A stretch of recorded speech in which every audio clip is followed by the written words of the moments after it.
Prajurit Brigade ke-132 dari Angkatan Darat ke-51 Angkatan Bersenjata Rusia melakukan serangan tepat sasaran di kota Dzerzhinsk Torets mengganggu rotasi pasukan Ukraina.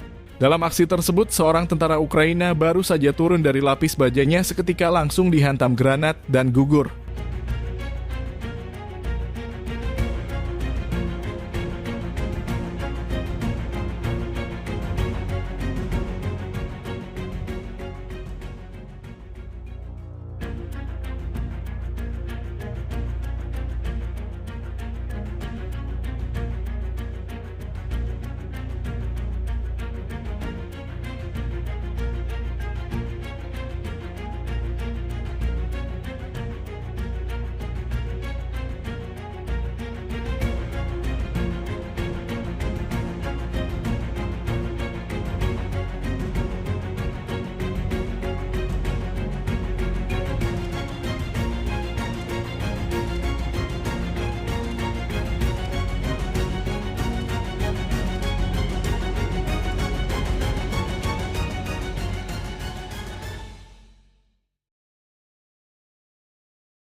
Download Tribun X sekarang, menghadirkan lokal menjadi Indonesia.